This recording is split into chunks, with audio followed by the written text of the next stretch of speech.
talk about lifting the veil. Everything you need to know about the business of interior design. And I'm so happy to be here. All in one night. Yes, everything. Bullshit. Hey, this is why we have you here. You're the boss lady.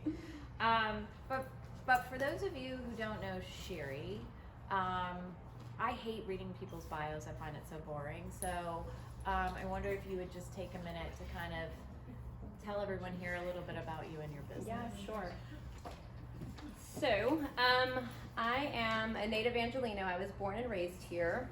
My parents were immigrants, both of them from Israel, and I was the first generation born here. So having parents of immigrants kind of gave me a little bit of entrepreneurship from an early age, because my dad owned his own business and my mom worked as well. And it was sort of interesting being in a household where the parents were from another country and I had to be American, and you know, that kind of bleeds into who I am as an adult now. And my father, he was an engineer, and he and my mom, after both serving in the Israeli army, moved. They had my brother and my sister. They moved here, and my father opened a construction company.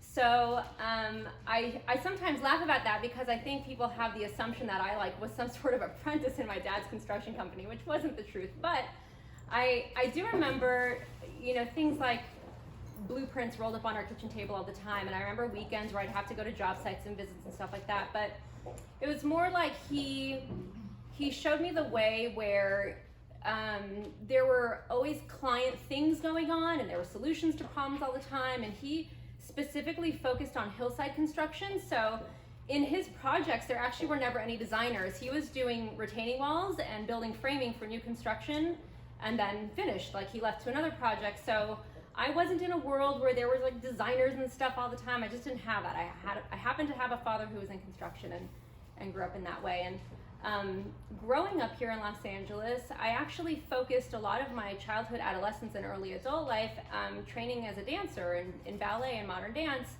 And I think what that did was give me a huge amount of focus and a lot of discipline. And so I was very much attracted to the craft from a very early age, because you, as an artist, as a performer, you kind of had to be very, very focused if you wanted to take it professionally. And so at a certain age, I went to college in Boston for dance, and I needed to do a pivot in my career. I didn't want to dance anymore. I was very burnt out from dancing all of my life, and I knew that I needed to do something creative, but I didn't want to learn an instrument, you know, in the middle of my 20s, or I wasn't going to sing or act or anything. So I sort of found interior design, and I went to FITM here in LA. I moved back, I went to FITM, and sort of very full circle realized this was kind of always something I loved. I didn't make paper doll houses and stuff when I was little, but I always was attracted to art and design, and having my dad as a contractor must have had some sort of influence.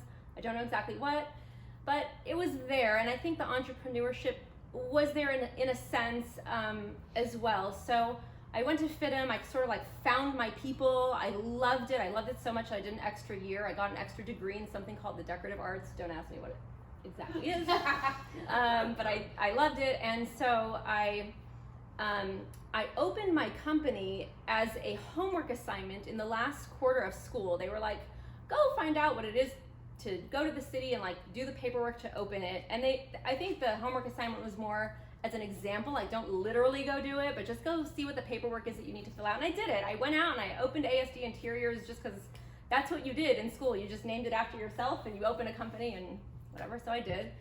And after finishing school, I was sort of well, what am I going to do now?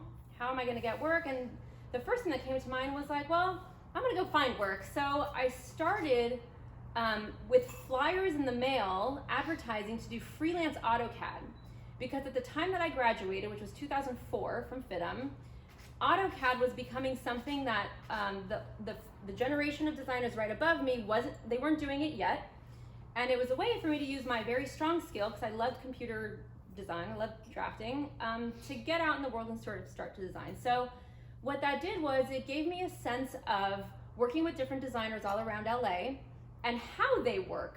Because if you can imagine being really close to a designer and seeing how they draw and how they're doing their drawings and how they're communicating in their drawings or whatever with different designers, it allowed me to see what they were doing, the good things and the bad things. And so I did that freelance for a while. I then ended up working for a very high-end interior designer who did residential interiors. She was like a shit show. I didn't know what the hell she was doing, but I remember sitting there in her office, and I was with her for about a year, and thinking like, why are the clients always angry at her? Like, why is there so much arguing all the time? Like, this can't be it. I didn't go to school to get this degree, and that was gonna be it. So I was very confused. And then I went to work for a very large design firm that was in Agora Hills, and they had like a commercial department, a model home department, a residential department, and same thing, I was the AutoCAD drafts person for like these 30 designers. And same kind of thing was happening. I was like, why are the clients so mad? Everyone's always coming and complaining, and I didn't understand. And at that time, I was engaged with my current husband, and he was like, I see that you're really frustrated when you come home, and I tell him all these stories, and he's like, well, why don't you try to like take on jobs on your own? And at that point, I didn't know what the hell that meant really, because at this point, I was really just doing drafting for designers. So with his sort of push, I was like, okay, why not? Let's see what happens. So I started to put ads on Craigslist for like freelance interior design, right? You're not going to a big company, but like, I'll remodel a kitchen for you. Because at that point, I had done drafting for all this stuff and thought like, what do I have to lose? Like, let's see what happens. And I did. I ended up slowly getting work. Like, I get a kitchen remodel, and then they'd refer me to their neighbor, and we do a landscape job. Oh, and when I say we, part of that is my husband, who also is Israeli and was like super fresh off the boat when he came to this country, didn't really speak very good English. At the same time that I had graduated, he was like, I want to get my contractor's license and I want to do construction. And when we met, that wasn't like the plan at all, but it sort of happened organically. And he was like, when you get jobs and I can kind of do the construction side of it and you do the design part of it, we'll be this like fantastic team. I was like, I don't know what that means, but like, sure, let's try this shit out. So we did. And the first job was great. It was a kitchen. The second job sucked ass and he lost a lot of money, and it was a retail store. And we just sort of learned by trial and error and all the mistakes in the book. And mistake after mistake after mistake, we slowly built both of our businesses separately. He built a construction business with my help, and I built this interior design business slowly over the years. And we went through the tank of the market and we came out the other side, and lo and behold, like slowly, we kind of got to where we are today, which is he owns a construction company. I own an interior design firm that specializes both in commercial and residential projects. We sometimes work together, but not very much anymore, more separately now, but that's where we are today. Awesome. Yeah. Wow. I know. That's a lot. Okay. A lot. So the reason that we're here today is not to just talk about, your experience, but to talk about this workshop that you've created. Yes. So I'd love for you to share why it was important for you to bring this information to the design community now. Oh my God. Okay. So this workshop that I created was the birth child of me going through a very bad audit from the sales tax, from the State Board of Equalization. I love that there's laughs in the audience. Actually going through two of them. Going through a very bad... Wait, was it my aunt? No. I know, right? Because if it was, that would be so crazy. So going through two very bad sales tax audits, and also going through a very interesting experience getting arrested. Yeah, we'll call it interesting. That has to do with construction. Right. So one day, and it was only about a week after my second audit, I called Jenna and I was like, listen, there's some shit going wrong in our industry. Like, we need to share the information, because design and all is great, but it's only 10% of really what we're doing. Like, we can specify in a minute. Like, you kind of see a client, you see the house, and you're like, you kind of need to do this, this, this, and this. And that happens with such a small amount of effort. All the rest of what we do is like a shit ton of paperwork, managing people's expectations, and dealing with psychology. Like, really, that's the rest of it, right? Someone can relate in the audience. So so the thing is, so I started the company in 2004. As you know, I did AutoCAD for a while, but I really started taking clients from like 2006. So I've had some experience now, right? It's been 14, 15 years-ish. And what I know is from talking with other design friends and also some feedback I get from clients is it's like the Wild West. They're meeting different designers. They're getting all different kinds of information about pass on my discount, charge hourly, charge flat fee, charge nothing, just charge percentage. And like, I am gonna project manage your construction. I am gonna pay the plumber. I'm not gonna pay the plumber. I cover wallpaper. Like, it's crazy. And you guys know this. I know you all are like, mm-hmm. And so it was really a call of like, there has to be a talk about the standards of our industry, because not only is it killing all of us, because we all go to these meetings and the clients are like, well, Sally Sue designer doesn't charge a markup, and you're like, fuck, I need to make money. Sorry, is it okay that Chris? Yes. You can help yourself. But the other problem is we have other service businesses that we look at, like realtors don't all of a sudden have like one realtor charges 6% and another one charges 12. No, there's like a formula in their industry, and they have respect. Then you look at architects and everyone's like, ooh, architects. But I'm like, we do more work than the fucking architect most of the time, right? And like, why is it that the designers are looked at like, well, I could have one or I couldn't have one or whatever. But the truth is, in every job, there needs to be like a contractor, an architect, and a designer for the real trifecta to actually have some value in a solid project. And it feels like the industry, and social media doesn't really help that much, but it's like, if you can look on Pinterest enough, and you have good taste, you can pull together things and create a design plan, but like, that's not really what the interior design industry is. So if we can all work under a certain umbrella of standards and procedures, then we won't all be shooting ourselves in the foot, and then elevate the industry. And on top of that, have clarity. Because I think a lot of us sit in our offices by ourselves and we're like, maybe I'm doing it right, maybe I'm not. One of the things I say all the time is like, you don't know what you don't know.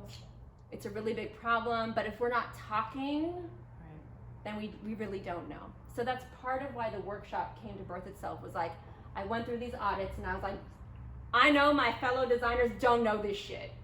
Like, none of them know. And I have really close designer friends, and I bring it up to them and they're like, I didn't know that. I didn't know about charging sales tax on my design fee. I didn't know about the minimum markup that I have to charge if I have a resale license. Like, there's so much that just, they don't know. And I was like, I had to share. I went through it, I have to share. The other thing And I remember, Right? the other thing I remember you sharing with me on that call is people keep coming to me for advice. Yeah, secretly they call me and they're like, okay, I'm thinking of firing an employee, like what do I do? Or I'm thinking of hiring an employee, what's the average like salary that I'm paying for, this sort of work experience? Or I have this contract and they're negotiating this and this and this, like what's okay for me to write? So people kept calling me and I'm like, obviously there's a need for this information. We're all hungry. We all want to do it right too. Right. We all want to do it right. None of us are trying to make mistakes, but I think what has happened is a lot of designers have either worked for other designers who also didn't know if they were doing it right or wrong, and so they're just repeating, and it's not anyone's fault, it just happens. We're all staying quiet. We're also very busy, so like, who wants to stop and focus on the business side of it? Besides the there's marketing, there's lead generation, there's making sure you have enough work to go. I mean, there's so much, right, to cover. But it's making sure that you're also not doing things that are really going to cause you to close your business one day. Yeah, you know what I just thought of too is I feel like I keep seeing, I'm getting invited. I just went to a talk when I was in New York a couple weeks ago about transparency. There's these conversations about transparency of how showrooms are charging. But nobody's talking about the transparency, like you said, of how designers actually work. Right. Which is really That is a interesting. big conversation in the DFA. I mean, there have been a couple of lectures last year and this year, and to your point about people kind of it seems like the designer is continually snubbed. Like, well, if the interior design world would just get it together, right, then we wouldn't be in this problem. It's like, where did that come from? Right. doesn't seem, and maybe you could speak more to this, but it doesn't seem like there's a lot of help and support from ASID. I'm not a Girl, member, so none. yeah. Okay. Like, no. Yeah. But there are echoes of what you're talking about throughout, but it just doesn't seem like there's a, like, okay, Answer. like, and this is the Like, we're gonna make some guidelines for this industry. yeah. You know, there's very, very loose ones per state, but there, at the same time, there are state regulations that we have to abide by simply because we're running a business that still aren't well known in the interior design community. Do you think there was ever a standard? Or do you think it just all kind of has grown into this big monster of like, how do you do it? How do you do it? How do you do it? Right. I think probably the latter, and the reason is I think design was originally for very affluent people, but now everyone can have access to a designer at some level. And so all of a sudden the market became very full of people who became professional designers, and then it was like, crap, let's figure this out. You know. So at FITM, like they didn't teach anything about No. that part of the No. world, the business No. aspect and No. Design school No. or No. college program. No. Does. Business No, design. none.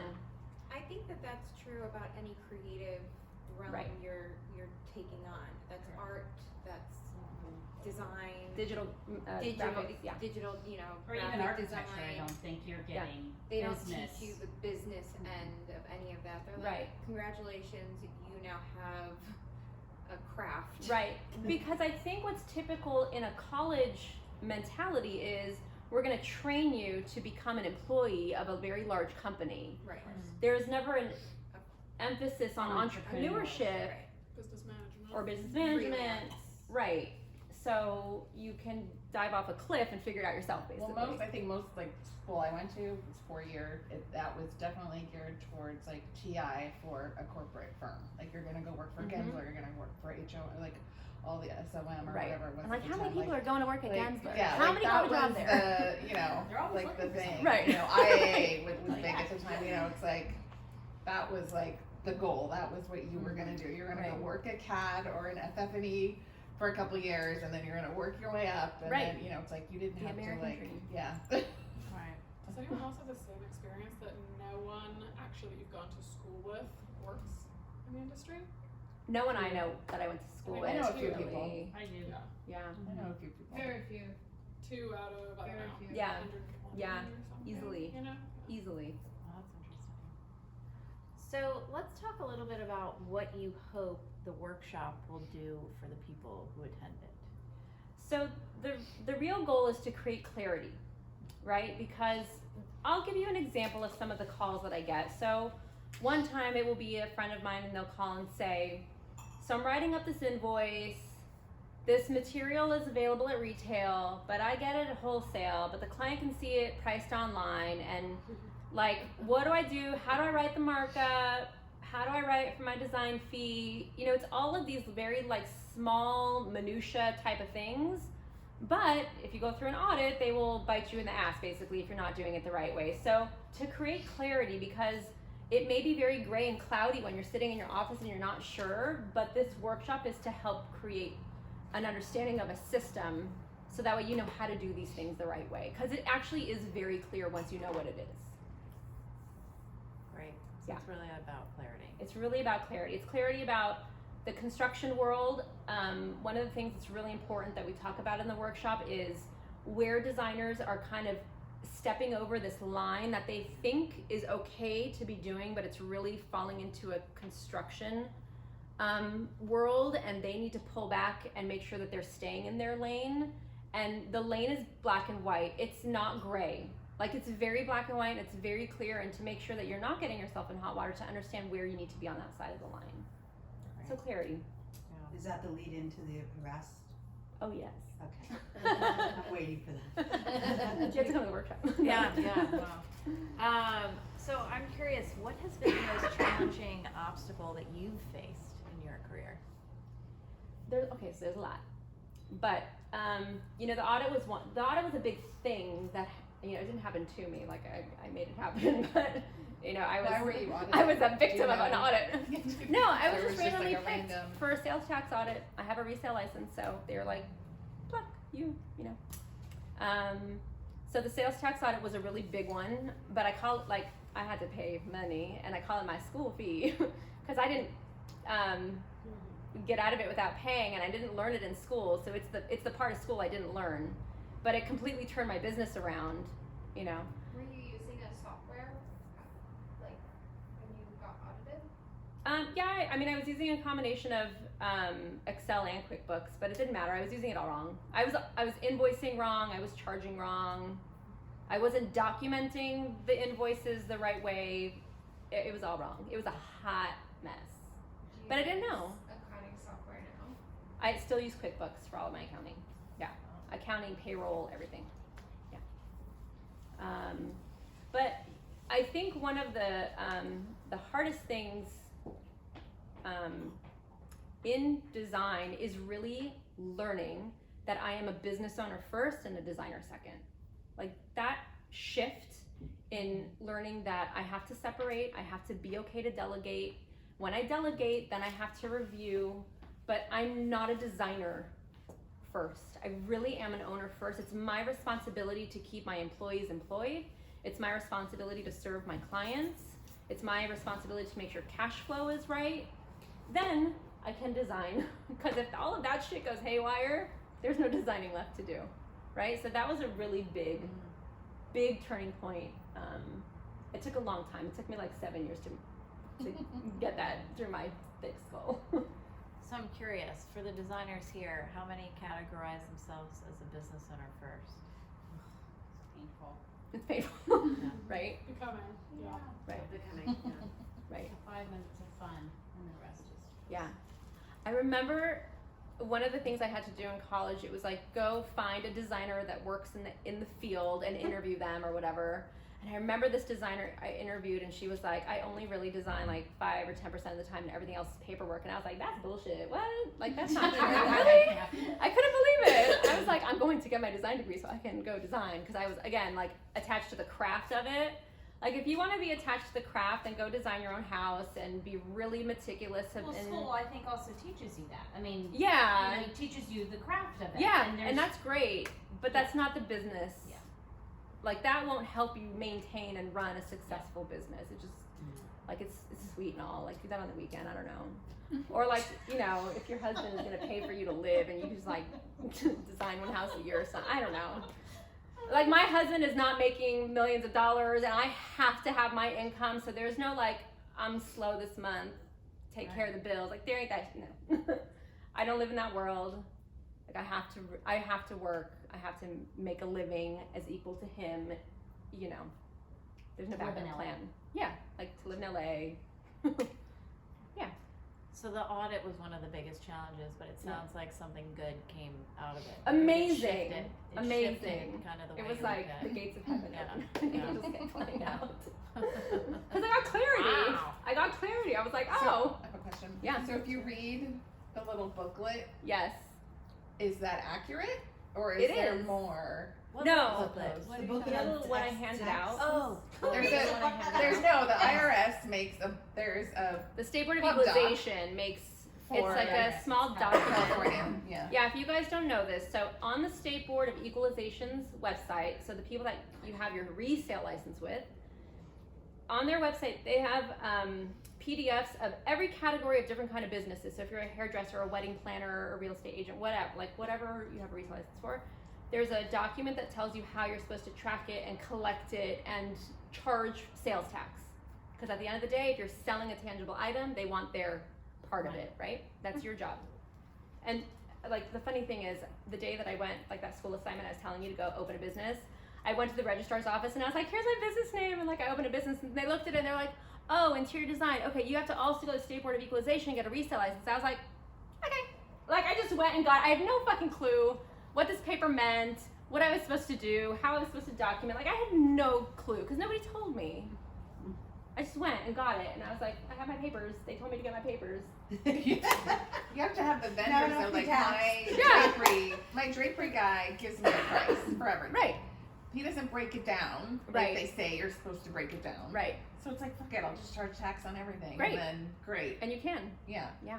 But it's like, So yes, to answer your question, the document is right, but you have to understand it. You have to understand what it is that Yeah. they want from you. Yeah. Money. Right. Lots. well, it's like sometimes your design fee is taxable, but sometimes it's not. How many of you didn't know that your design fee was taxable? Sometimes. But yeah, I was gonna say, not all, I Sometimes. changed It's my not all the wording. time. Yeah, I changed Yeah. my wording. Only if it leads to a sale. Right. Yes. Right. Yeah. At least to the sale of a tangible item. Depends how you categorize it for your Yes.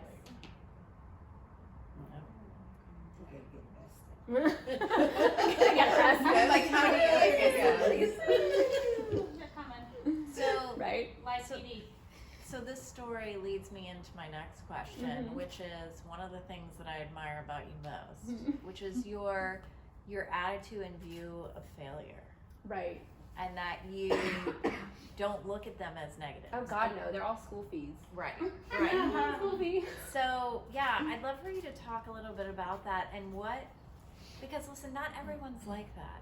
Okay. You know, a lot of people fail and then they wallow and they like, you know, they can't Right. pick themselves up, or they play it so safe Right. that they never learn anything and they don't grow, and they actually, by sort of avoiding failure, are also subtly avoiding success. So what do you Sure. think it is about you that allows you to have this positive attitude about failure? Would love for you to talk Okay. about it. Sure. So I really, yes, failure to me is not scary or something that like I'm not a victim of it, kind of. So, and I think part of this might come from my dad. So one of the things I know for sure is I know that there's always a solution to a problem. It's just the way that my brain thinks. Like when clients call or vendors call and there's a problem, whatever, I'm like, great, what's the solution? Because there's usually 3 or more.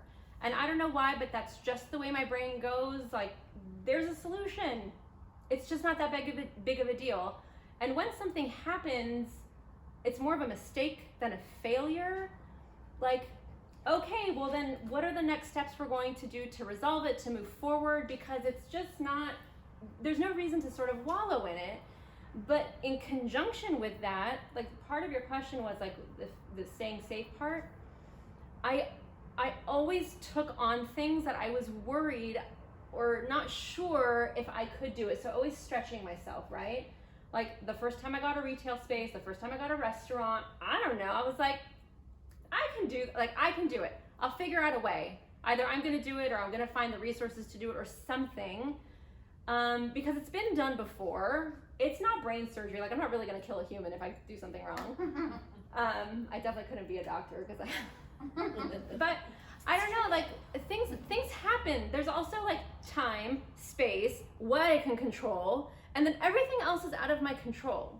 You know, so if you can organize and sort of help manage people's expectations and know that when there is something that goes wrong, a mistake, a failure, you're gonna be the one to find a solution, then it's like not a scary thing anymore.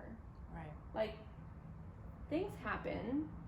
If something is really a failure, also like I'm not gonna collapse on the floor and die. Like tomorrow will still go on. I still have to take my kids to school. I still have to like, you know, eat breakfast, lunch, and dinner. Like things still go on. You get through it. But it just doesn't weigh me down. There's just no reason for it. Right. You can't survive long in this business if you're not like. Yeah. And I think I also detach myself from like clients' emotional baggage. You know? Like, okay, the drapery doesn't look, or you thought it was going to be different or whatever. Well, let's go back to the paperwork that you signed. That's all I can control. Let's go back to all the details that we talked about. I still feel like it's the right way. Do you want to change it? If you do, well, here are some options of how we can change it. It costs this, this, and this. Like, there's always a way to walk through it. You know, I think because I don't attach to their, like, if they freak out, it kind of simmers down the whole situation too, because if I also engage in like, oh my God, I can't believe it, I messed up, then it's like, it's just amplifying their crazy shit that they're doing. So it's like, it's all good, don't worry, you don't want it this way, you didn't like it, whatever, like there's a solution. and it will be not a fine. issue. Like it's right. Right. Like there's a solution always. Tony Robbins, like when I went to the Tony Robbins thing, like one of the things he says is there's always at least 3 solutions. You might not like all of them, but there's always 3 ways, at least. And it's very true. If you think about any problem, there always I is. love that. Yeah. There's There's always solutions. at least 3 You might solutions. not like all of them. Yeah. Okay. So, if there is one piece of information that you want everyone here to walk away with tonight, what would that be? That you're not alone, and that you should reach out to people when you're thinking about should I, shouldn't I, are they too busy, are they not busy, whatever. You should reach out. Like the beauty, thank God, of social media is everyone is attainable. Like you can contact Kelly Worsler if you want to, and she might actually respond.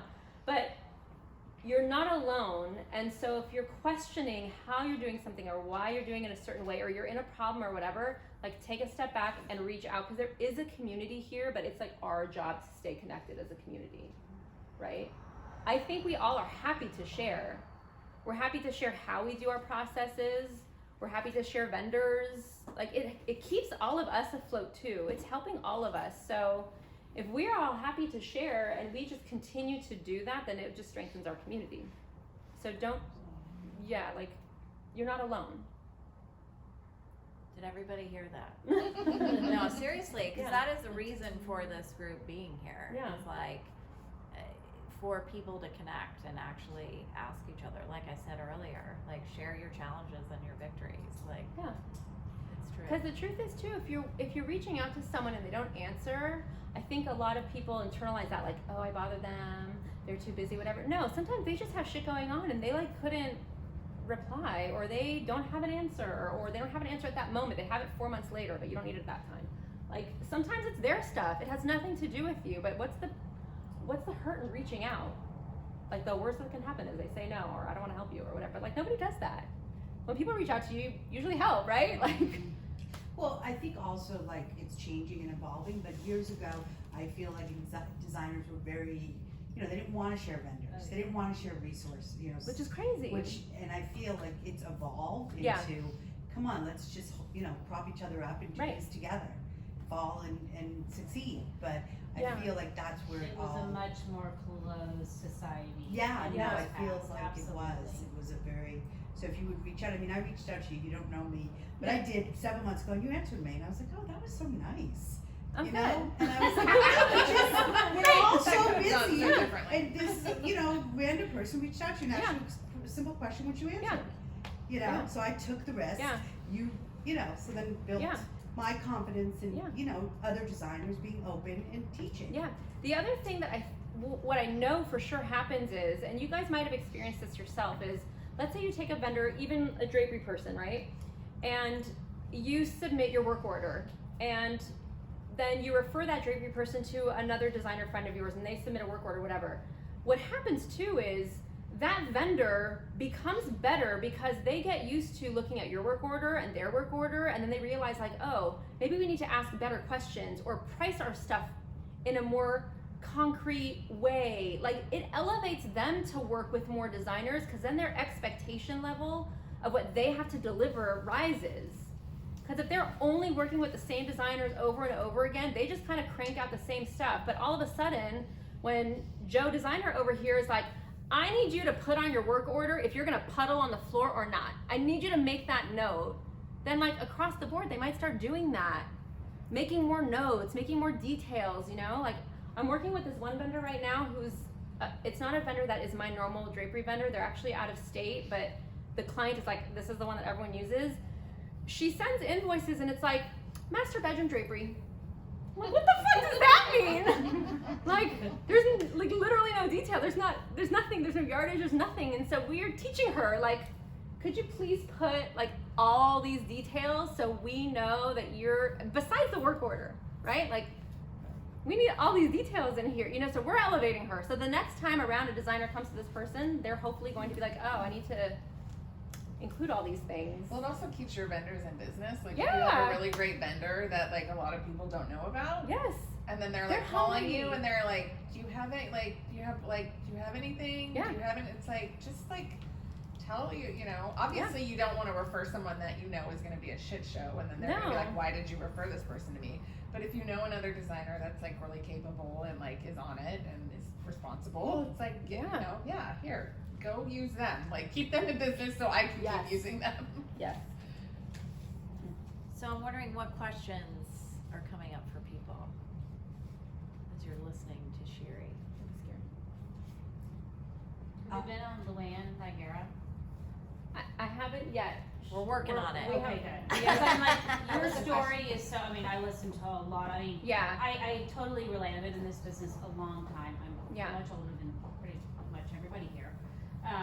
And there was no mentoring Yeah. in the day. Right. And I can totally relate to like, nobody shared Yeah. information. I was like, God, am I pricing, just like you Yeah. were saying, I mean, this is 25 years ago. I'm Yeah, like, but am I what? pricing right? I Am I have doing no it right? idea. Yeah. You know, and so it's really, your story would be amazing and people would Thank really, you. really, and I will send her, because the more people that like Yes. Oh, that'd be What great. was your Yeah. question? Your podcast, is that what you said? I just had, Yeah. had you Yeah. been on Luann Niagara's Yeah. podcast. Oh, Luann. Well, Yeah. you're gonna be featured too in AD Pro coming up pretty soon. Yeah, so I mean, I just think your story is amazing. I think you Thank have a you. lot to say in LA, and I think the LA market is different than I've like I said, I've Right, listened and to it's a lot of podcasts complicated. and around the country and around the world even. Right. And yes, there's some similarities, but LA I think is a very It's a very strange, odd odd. market. It's Yes. not normal right. because you have the whole Hollywood Right. kind of everybody's a designer thing Right. thrown in, and so And I'll tell you something interesting. I'm not a designer that's in that world. No, My I don't think you have to be. clientele is so far removed from no, that. no, I think it's just the overarching Yeah. about how people think about Yes. designers. Yes. I'm just bumping into that with like, I live in the valley and I have a lot of friends in Malibu and a lot of houses, and they're like, oh, well then it's not time for you yet. I'm like, what do you think I do? Right. You know, it's like the education factor Yeah. of what an actual interior designer does. Right. You know. And why aren't we looked upon like an architect is, Yeah. you know, yeah. valued? Because anybody thinks they can be a designer. Right. Yes. So there is no value. Right. Yeah. Like, Right. oh, that's so easy. I know, I have a list of And places then they to do it, bomb. yeah, and then they're like, oh, it's not so easy. Restoration's on the list. Pinterest is kind of on What, the list. which one? Restoration's on the Yeah. list. Pinterest is like, I'm sorry, what podcast were you talking about? Luann Niagara? the business Business of Design. That's Oh. Kimberly Seldon, right? Was she No, out of New she's Jersey? Oh, it's not business of The design. li- Business of. A well-designed business. Well-designed That's business, it. yes, A yes, well-designed business. It's fantastic. No, A couple of things. yeah. A well-designed business is a great one to listen to. Yeah. On just business in general, if you guys don't know who Gary Vaynerchuk is, you should listen to his shit. Like I see a Love couple it. of talks. I just He's in town next week. I What? know he is. Yeah, For like, I'm going. he's doing an event Yeah. with like Tony Robbins. Like Yeah, all he- with it's all Didn't the you real- see him at one of the things you went to? Yeah. Yeah, I did get to see Yeah. him last Yeah. year. I'll send you the link. Yeah. His name is Gary Vaynerchuk. Gary V. Gary V is his handle. I Start think. following him on The book Instagram. is that Yeah. like Crush It? Have you guys- Vaynerchuk? I think his handle on podcast is Gary V. isn't Yeah, it? I think It's so. like really, really cheap to go. If you wanna Gary go next week, V, like just the letter V, I think is his handle. What? Let's But his go. whole name is Gary Vaynerchuk. Yeah, let's go. I'm like, let's go. Yeah. Who talks about him a lot is the other big podcaster, Rise, Rachel Hollis. Yeah. Uh-huh. She's in love with him. So Yeah. there's so much good information There's a out lot. there. I mean, there's so- and it's almost overwhelming. So Right. it's nice to have a little No, the 15th. LA 15th. posse. Oh, of October? Yeah. I'm not here. I'm going to High Point if anybody's going. High Point Market, anyone? No? I don't know, where is that? It's like Who has not been ever? Wow. Okay, I'd like to ask a question. Wow, that's almost everybody. Why haven't you been? Because I don't buy a lot of retail. Me neither. Until I met What you. does that mean you don't buy a lot of retail? I have a lot of stuff custom made. Got it. Same. I don't know. But isn't High Point for wholesalers? Yeah.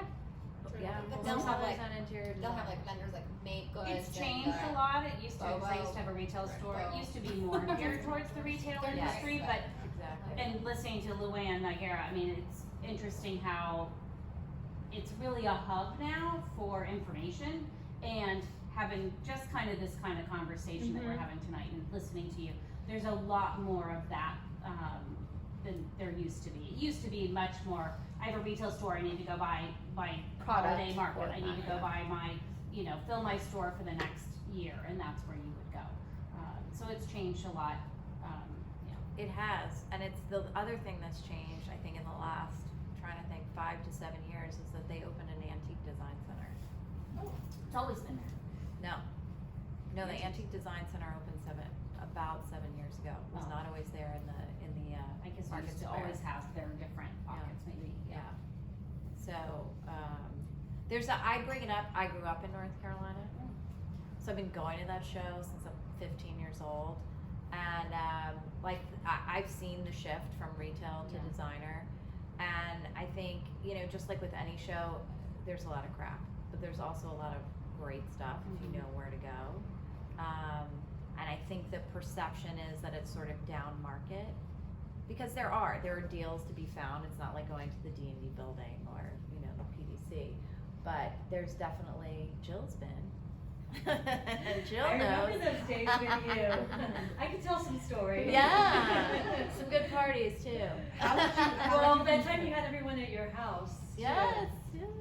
Big group. how would you compare that to Vegas?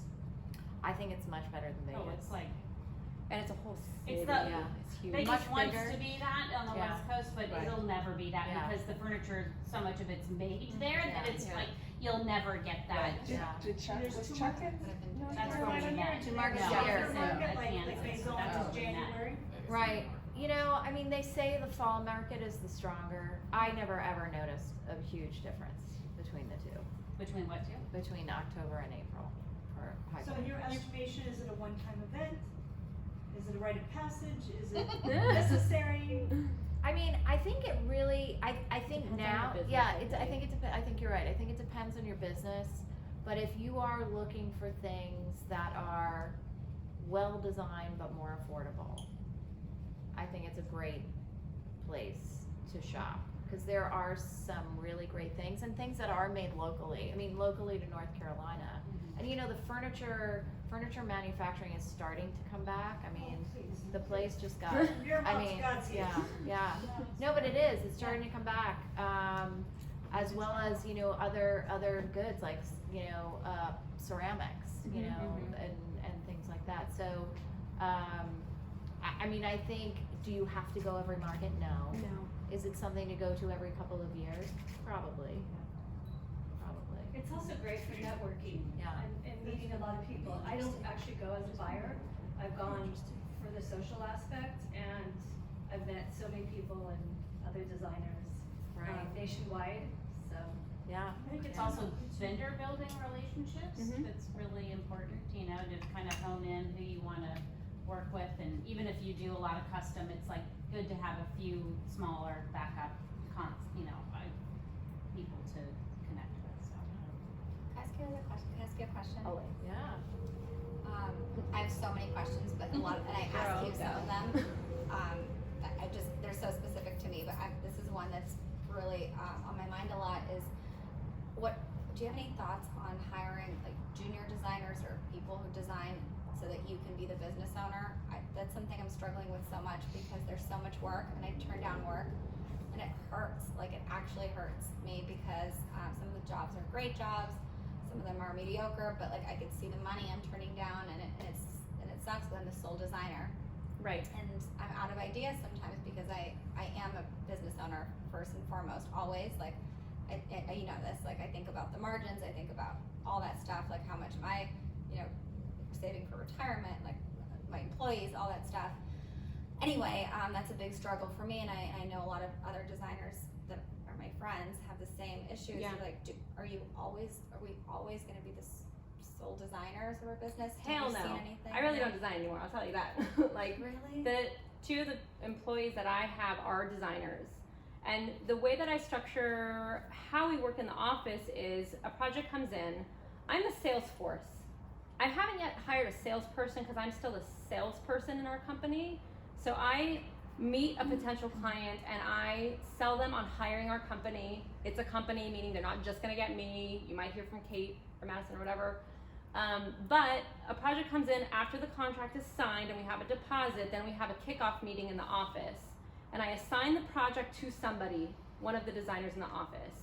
And then I go over with them. I'm like, listen, they're gonna kind of have this feel. These are some concepts or whatever loosely that I'm thinking about. And then I let them design. I'm like, here you go, wow me. You know, and then that way I can move on to the next lead and talk to another company or do job site visits or do whatever. Like, it will be amazing to get to the point that you can train someone under you to have an eye like you. You will always review it. You will always go over it. You will always edit it. You will always say, you know what, I kind of like all this, this, and this. Why did you pick that? Interesting. Okay, I wouldn't have done that, but I kind of like it. Give me some other options for this. That way you can go off and do more. That's like the ultimate goal, the ultimate path, is that way you're not designing and running the business. They're like 18-hour days, no joke. Yeah. Well, it's also at some Wouldn't point. do all of it. At no. some point, life gets Yeah, itself we're gonna in get the older, way. and those 18-hour days are gonna be like, No. fuck that shit. No, I already know it's coming. Yeah. I already know it's coming, so I'm so Yeah. ready. And I used to do the Yeah. same thing. But two things I would say is, Serious. one, and this is for everyone in the room, if you haven't read the E-Myth, Yeah. highly recommend What it is if that? you It's own a been a business. long Like, time is this like since the I read letter that. E? Yes, E-Myth. myth, and it's specific for people who Simon are, Sinek is the yeah, No, no, not it's thinking someone that. else. Gerber. Yes, Michael Gerber, yes. Yeah. It's called the E, the letter E, myth, and it's specifically written for people who, let's say, you're like, I bake these really good brownies. I'm gonna go open a bakery. It's like for that person. Yeah. Like, no, you need to run a business that happens to sell baked goods. It's for that person who you're trying to get out of your craft and run a business instead of being in the business. Because right now you're an employee of your business, right? Mm-hmm. You are the designer and you're running everything or whatever. You want to get out of it so that way the business can run whether you're there or not an 18-hour day.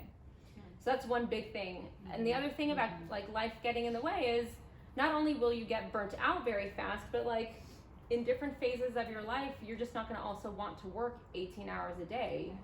It's not a long-term sustainable. So kind of like a practical, like Yeah. just this is very. I'm sorry, it's too specific, but those people that you bring on as designers, are they already experienced? Or One of them, she. just curious. So I've had several over the years, but currently right now, one of them, she interned with me from college and I kept her, but I trained her as a designer because when she came from college, it was her second career. She had done like marketing and some other stuff. She used to work at like Warner Brothers doing admin work or whatever, so she was super strong at admin. And her design aesthetic wasn't where I wanted it to be, so it took like a year and a half for her to get to the point of like, she kind of knows what I would pick. You know, we still review, and I'm not going to submit to a client or to a contractor without review, but there's training involved. The second one, she had some design experience working with another designer. It didn't matter though, it's still not the way that I would necessarily want things to be done. She had some experience, but it wasn't like a must. Right. You know, they had some, but I also know that I have to invest and train and spend time with them on the front end. Yeah. Coming off of that, do you or anyone else, do you prefer to hire someone like junior and train them up in your processes? Or, you know, you have maybe one assistant, two assistants, part-time, full-time, and then you hire like a project manager. Because I feel like there's a big difference between training someone within your eye Right. and then hiring someone who is used to kind of running things at a certain level. I can only Also pay for speak from input. I can only speak from my experience, and I think it's better to train from junior Yeah. because then you're not untraining. That's the part that gets people sort of tossed up, is like, well, I used to do it this way, or I was taught this way, or whatever. I'm like, that's great. We're here now. We do it different, you know. It's really hard to untrain, so they're just fresher and they can learn. How do you find people? Like angel tears and a prayer. Like, I'm just like, please, like, know how to write an email with the correct punctuation. Some of it, I like first go to schools, so FITM, Woodbury, Art Center, whatever. Like, I'll start there. Other than that, I talk to other people. Like, have you gotten resumes, but you didn't have time to hire right now, so you like got a good resume, but you're like, crap, I don't have a position. Can you send it to me? I'll talk to other designer friends. Like, that's where I'll start. Got it. talking with people. Like I've tried Craigslist. You know what happens when you put an ad on Craigslist? You guys know what happens? You hit post and you get like 900 resumes. Like I've had doctors, Right. lawyers, and they're like, and I'm like, what the hell? They don't care. There's so many people looking for work. Or just housewives that are like, Yeah, or "I'll do housewives. They're anything." like, I love design. I'm like, well, that's great. Do you like paperwork? Yeah. Because that's what we really do. Yeah. It's paperwork. Still paperwork. Like just paperwork. Do you like Just in paperwork? this day and age, Yeah. it's Like still I don't care that you have paper good heavy. taste. Actually, sometimes the clients don't care. Sometimes it's the client's taste. So it really doesn't matter. Can you keep paperwork? Can you keep a log of shit? That's what really matters. Right? I love how everyone's like, right? It doesn't really matter what my taste is. Like my personal taste doesn't really go into the client work that often. It's really what the project is and what the project needs or whatever. So, I just have a question because I went to Woodbury, uh-huh. but a long time ago. Uh-huh. Do you, because it's definitely more interior architecture related. What do you think, like people coming out of that? Do you think They're do you really think good having- draftspeople. Yeah, I was gonna say like They're there's- really good yeah. at drafting. They're like engineer level drafting, Yeah. which is great because you need your drawings to be detailed. Yeah. But then it kind of stops short. I'm like, great, you can do CAD in half the time than someone else who went to another school can. But then it's like, Yeah. I'm hiring a CAD technician at that point. Yeah, Well, I learned hand drafting. That's how old I am. I know. So did I. I get it. I did learn. Right? Everybody I still did wants learn to some. do it. Yeah. But I'm like, no, we don't do that. Yeah. Just you could do that on your lunch break. That's fine. Right. Yeah. I mean, it's good to like quick sketch. That's one thing I will say, which terrifies. I've hired maybe one intern who knew how to quick sketch, and I'm still the only one in the office that if a drawing, an actual like perspective drawing needs to be done, I'm the only one that does it because everyone else is terrified of it. Oh wow. Terrified. And sometimes you're sitting in a meeting and there's like a detail of a concept and you're like, you know, like this. And they're like, yes! And then you sell that thing and you move on. When you don't have that skill, it's a bummer. You're like, I'm gonna go back to my office and like try to draw it up in an elevation or whatever, and the client still can't understand it. Sometimes you just need to draw. Yeah. That's a skill that I wish more people would feel more comfortable doing. Yeah. You kind of mentioned about project management, and it's interesting, Kimberly Selden, you brought her up, how she's talked about, she really wants to change the industry because Right. so much of what we do, Right. we really do need to be able to project manage without being in trouble. Yes. So I'm just curious in your thoughts on. So, and I've listened to Kimberly, and I've actually become a member of her whole thing because I wanted to get access to Yeah, what she's yeah. sharing. The only tricky thing about her stuff, it's called Business of Design, is it's not relative to California. Yeah. She puts on the hat of what a general contractor would, and so if you don't know the lines between where you're a designer and a contractor, us working in California, like that's the stuff that you can really get into hot water. Well, she actually has an office here in LA. I don't know if you know that. No, She I works didn't know. out about Los Angeles as well. So she has Toronto, And- Canada, and Los Angeles. And she does know that. She knows that there is that line. Limit, yeah. She likes to do her general Yes. contracting. And she's, Right. so I think she has started to have this conversation like, Of the differences. why can't Why designers, can't I call why can't the I electrician? yes, and like I'm really doing so Right. that the general contractor isn't Yeah. really doing. And Yeah. so I just was curious, like, Yeah. do you see that ever going that way? I mean, so I much of think what we California State License Board for general contractors are going to be, they're so strict in California, they will never allow it. They're like, great designers that you do it, stop doing it. It's illegal. do, even like- though they don't do half of their Right, like it's true. There's probably 1 out of 20 contractors I find that I work with that do like the real work, but Those are the best jobs though. I know, because you're like, here's no, your steps. Yeah. Like, Yeah, well, miracle. Yeah, Yeah. that's If I just have to show up One when in the 1,000. tile guy's going, okay, wait, what's this detail? Like if I just have to show up and go, yeah, let's do it Like, like it's this. just a Okay, great. Schluter. Woo! It's not the Yeah. end of the world. yeah. No, Still. it's the end of the world. It's the end of the world. What's a Schluter? Yeah. I'm like, So, Really? like, I'm married to a general contractor, believe me. We have these discussions all the time because we, when we do a job together, have to really define, like, are you going to contact the cabinet guy to get the bid? Because I drew it, and I'm friends with him too. So, like, do you want me to contact him? But then when I get the bid, are you putting it in your proposal? Yes, he has to, because he has to be the one to supply to the client. But, like, I'm literally doing all the work. So do I get paid your money? No. But I'm making his life easy. Well, that's why you know what I gotta mean? put that into your design fee. Totally. Well, back in the day, you know, especially in New York, they still called them really decorators, you Right. know, because it was really To specify and to specify And style. and Yeah. and do furniture. So Right. it's just interesting how the industry has changed so much, and right. you know. But I think California State License Board for Contractors will hold back us because as long as they have their stuff enforced, like we're stuck. Yeah. We just have to stop doing it. And tell and educate our clients, like I'm not allowed to do that. It's really the job of your contractor. Wait, what exactly? Yeah, Sorry. can you give an example? Like you can't call a plumber, or you can't turn your markup on it. No, Oh, you right. can't run any of that through your Yeah. business. Yeah, right. You can't schedule them. You can't be on the job site and tell them how you want things done. Which every designer That's does. crazy. You're not allowed to. I know. Yeah.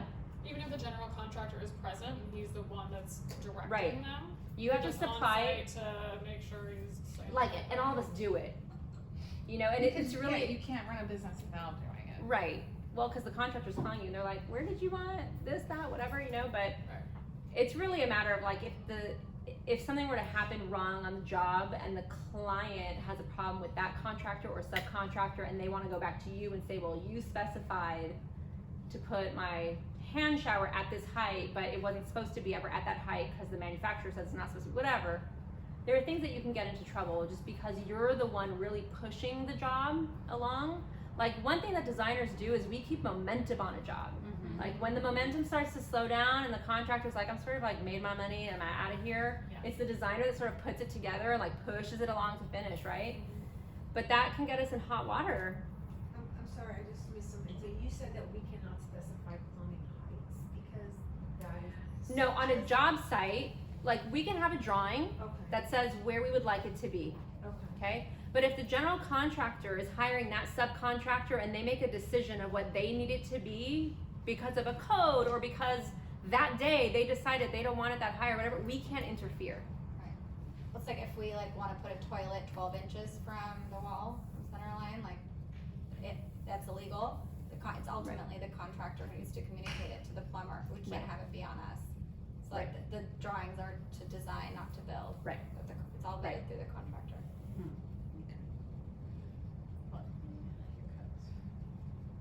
Any other questions? Tell a little more about your class that you're offering.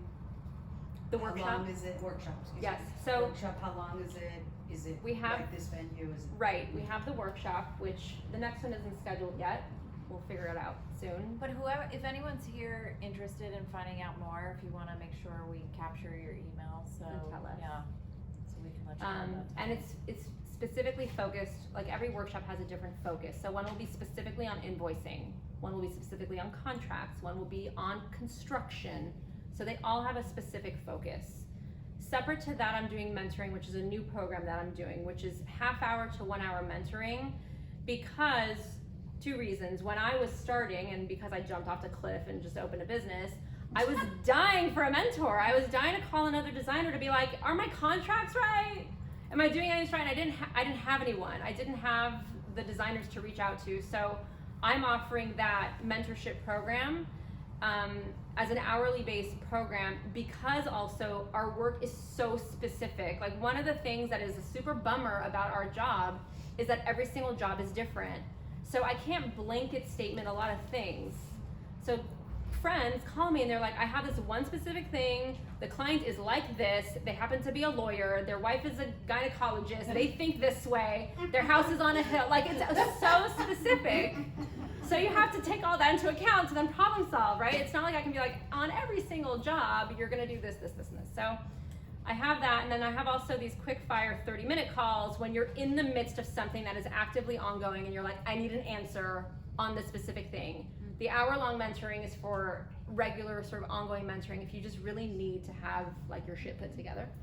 But the half-hour quick fire stuff is like, I'm in the middle of a crisis, please help me work out the options to solve this problem. That's great. It's a good niche. Right? We all I know. wish I had you. My shit went I down know. this year. I know.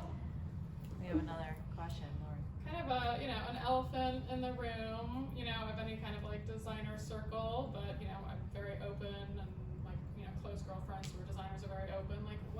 people charge?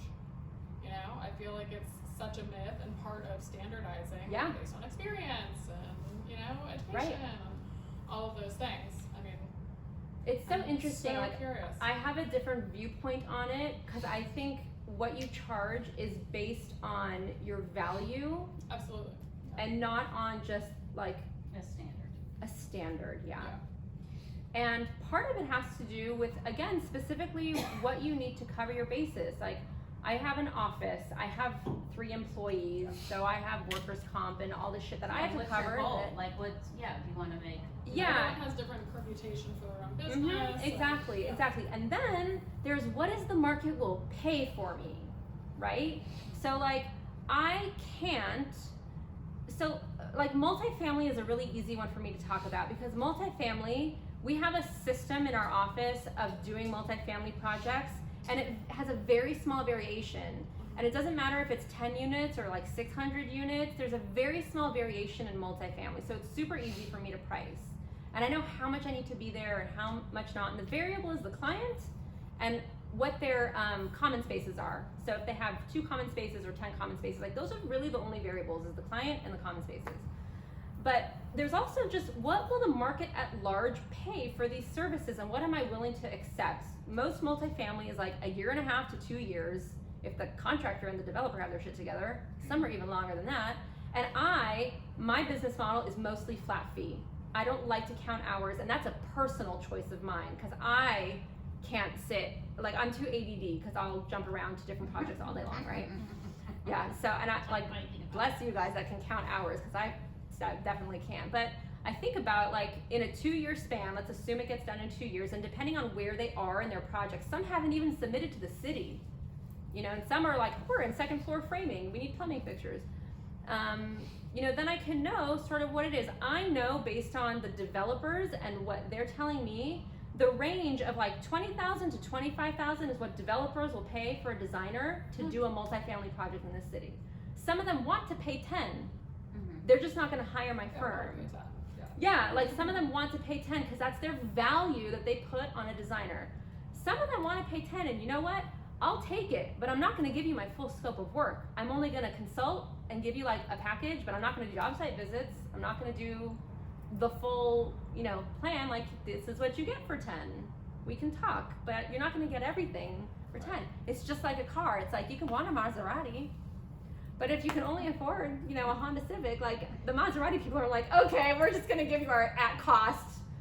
You know, they're just not going to do it. So it's, you know, you limit your scope of work. You, depending on if you like this client, if you want to work with them, if you think it's like a new door opportunity, new business, they're going to do many multifamily projects in the future. You know, you look at all those kinds of things. In terms of, you know, hourly, if that's what you're sort of looking at or whatever, I would say don't ever start lower than $150 an hour. I think it kills anything in the industry. I think 200 is a super easy, you're a professional, whatever. 250 to 300 is also very normal if what you're doing is only hourly, you know, based only, but like 150 is the lowest I would go. 250 is what whenever I do an hourly, like 200 is what we charge on an hourly consult. I don't know if anyone else says like high or low or whatever, but that's what we feel comfortable with and that's what the market responds to. Yeah. And I would say always, so it's a very good question. So always a markup. And there's 2 different dialogues. There's the internal office dialogue of there's a markup and it's always like, we do a blanketed markup. It's always 35% on every residential project, no matter what we're buying, whatever. We don't go like 10% on this, 20% on that, it's a blanket. But the out of office dialogue can be different, meaning some clients, depending on where they grew up, their background, whatever, they don't understand the word markup. They don't understand the word procurement, whatever.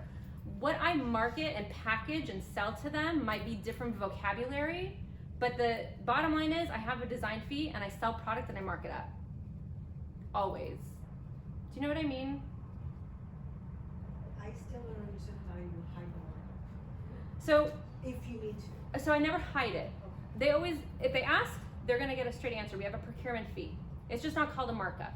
It's a service that I'm providing to order. How do you differentiate that from your flat fee? It's just separated out. Like, I have a flat fee for design, and it's a different part of the contract, And when we procure things, there's a procurement fee to get that object that's in North Carolina to your house in Santa So Monica. instead of calling it a markup, you're calling it Right. procurement. Right, For because it's a example, service. coordination fee. Yeah, or it's a whatever. service. And for example, you don't bill for that time of I project don't. management I because don't. that's the procurement fee. Right, exactly. Gotcha. Okay. Yeah. I tell clients that it covers all the time for the overhead. Yeah, and they my don't know. stuff, They have no idea what that even invoicing, means. specifying correctly, making Exactly. sure all the glitches and deliveries are ironed out, all Exactly. the things that they don't know about. So it's just, Exactly. yeah. And it really is a service because they are in a world, and you can't get around this. They're in a world that in their pocket they go like this and they hit click on Amazon, like shit arrives at their door the next step. They really don't know what it takes Free to like, shipping. and free shipping. Like don't even get me started on free shipping. It's not free.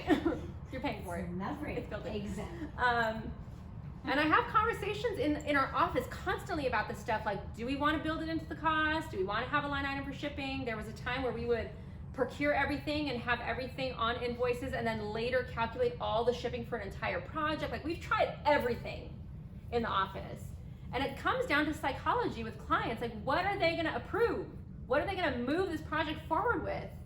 And still covers our ass. Like, we're going to make money. Because at the end of the day, you have to make money. Right. So, there's a lot. Can you remind us how you structure your flat fee, like your design flat fee Mm-hmm. on like furniture package? So it's based on the scope of work. So for example, if we're going to look at a whole home, I do this thing where I cross-reference at 3 points.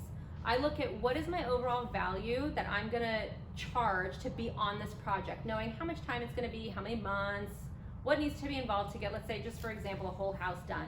Then I cross-reference it with a square footage number.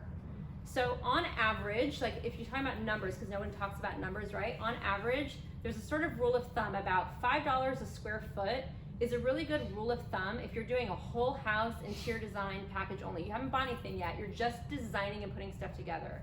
But if Just you're, for furniture, sorry. no, that's like kitchens and bathrooms, okay? But if you're doing the full thing, like they're building a house and they want you to furnish it, you're doing furniture, kitchens and bathrooms and furniture and everything, it bumps up to like $12 a square foot. But if you're doing sort of a hybrid between, you can land somewhere in the middle, around like $8 to $9 a square foot. It really depends what their needs are and what they want. So let's just for the just furniture package, Mhm. no interior architecture involved. Right.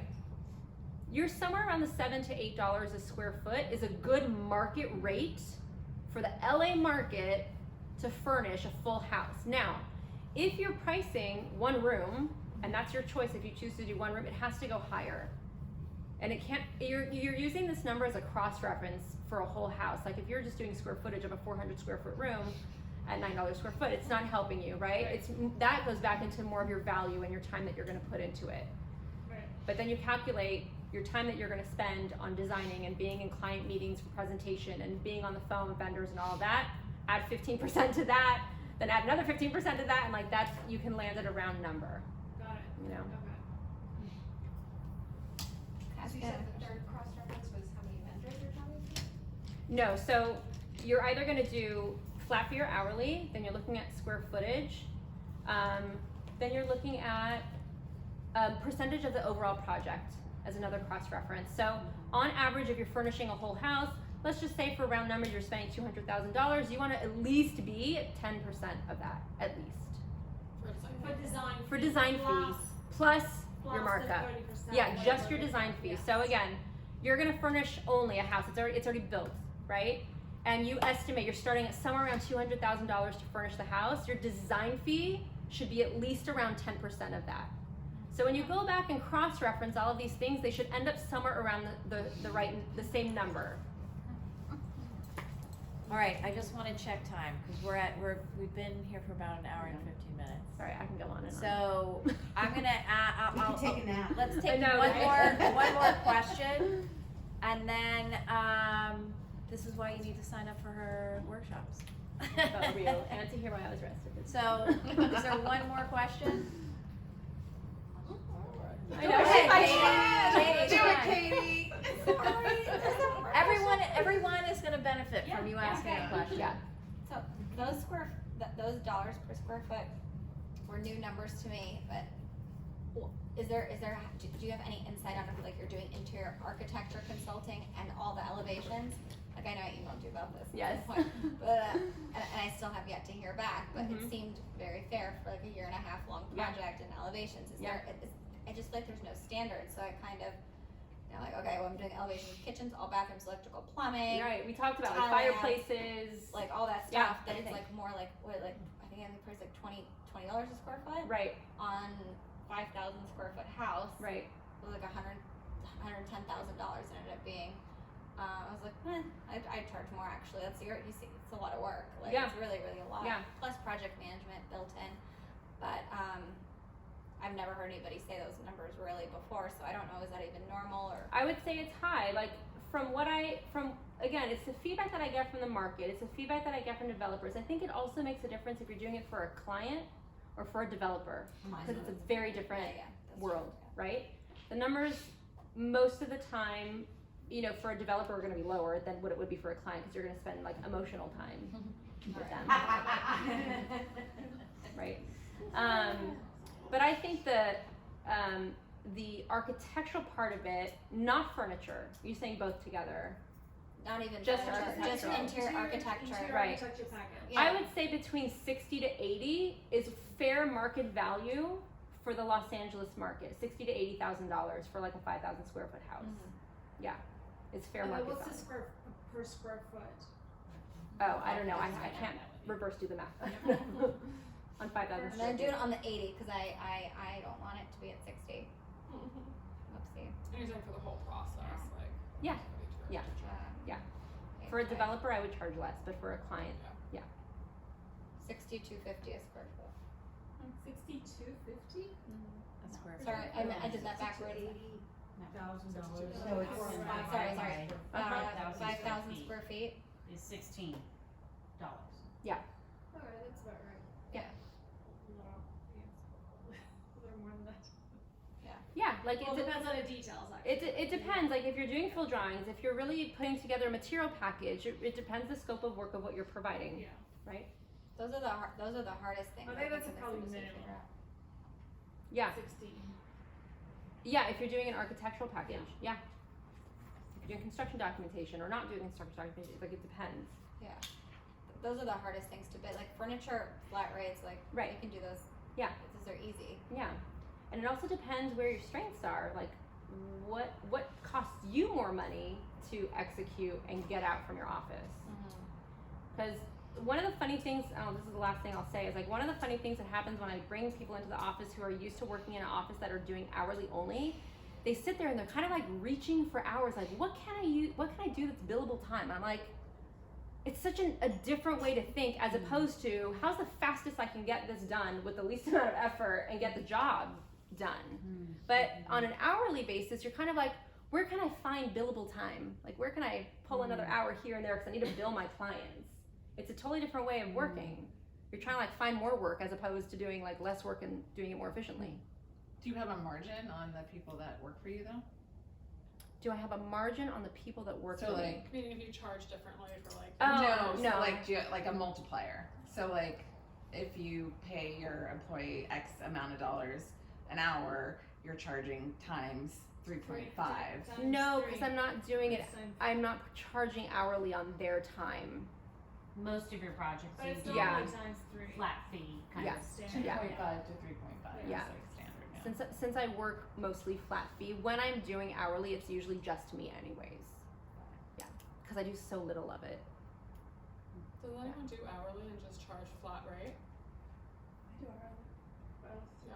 I used to do flat fees and I got creamed. Yeah. Even on like really big projects that like the fees were great and I was like, oh gosh, this Yeah. so many things happen. $3 an hour. Right. You're like, Anywho, and so I've been Flat like, fee, you constantly arguing this as you go along with an hourly, and then when with flat fee, you deal with it at the beginning and Right. you're done with it. Yeah.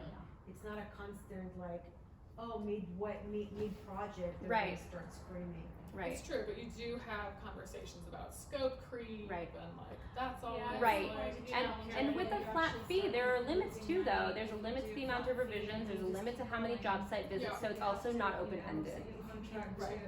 Yeah. Well, no, like you have to say it from the beginning, like, okay, if you know, this is what you're providing for the flat fee, anything beyond that is additional services. Oh, yes, And of course, then, with you a know, flat fee, you have to you be do have really to, specific. Mhm. you know, stop at some Absolutely. point, because you end up losing money. Isn't it up to you as well to create those boundaries? Yes. Oh, absolutely. Yeah, that's totally on me. Yeah. Yes, girl, it is. I just Learn. wanted to throw that word out. Absolutely. This was fun. All right. Yes. Woo, Hey. woo. So